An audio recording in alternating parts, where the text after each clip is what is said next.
அடேங்கப்பா! எந்த வருஷம் இல்லாம இந்த வருஷம் வெய்ய போட்டு நம்மள இப்படி சுட்டெரிக்குதுங்க. அப்பப்பப்பப்பப்பப்பப்பப்பப்பப்பா! என்னா வெயிலு! இந்த ஊர்ல தான் அப்படி அநியாய வெயிலு. இந்த வெயில்ல நம்ம கோழி விடுற முட்டைகள நம்ம எடுத்து வச்சு, அத நம்ம அட வச்சோம் அப்படின்னா பொரிக்கவா போகுதுன்னு கண்டிப்பா எல்லாத்துக்கும் ஒரு சந்தேகம் இருக்குங்க. நெறைய நண்பர்கள் இந்த வெய்ய காலங்கள்ல கோழிகள் அட வைக்கிறத தவிர்த்துருவாங்க. அது ஏன்னு பார்த்தீங்கன்னா, அந்த கோழிக்கு 10 முட்டை நம்ம அட வச்சோம் அப்படின்னா, கண்டிப்பா 2 குஞ்சு, 3 குஞ்சு தான் பொரிக்கும்னு அந்த அட வைக்கிறதே தவிர்த்துருவாங்க. நம்ம ஃபார்ம்ல வெய்ய காலங்கள்ல கோழிகள் அட வைப்பீங்களான்னு கேட்டீங்கன்னா, கண்டிப்பா அந்த கோழிகளுக்கு நம்ம அட வைப்போங்க. நம்மனால 100க்கு 100% கொண்டு வர முடியலனாலும், 100க்கு ஒரு 70% நம்ம குஞ்சு பொரிப்பு கொண்டு வந்துருங்க. அது எப்படின்னு பார்த்தீங்கன்னா, முதல்ல நம்ம அந்த கோழிகள் மொட்டு விட்டதும் நம்ம 1 மணி நேரத்துக்குள்ள நம்ம ஃப்ரிட்ஜில ஸ்டோர் பண்ணிடணுங்க.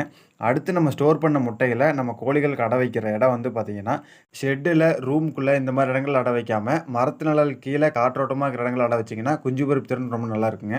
இந்த வெய்ய காலங்கள்ல நம்ம கோழி அட வச்சு நமக்கு எவ்வளோ சதவீத குஞ்சுகள் கிடைச்சதுன்னு நான் அடுத்த வீடியோல அப்டேட் பண்றேங்க. நன்றி, வணக்கம்.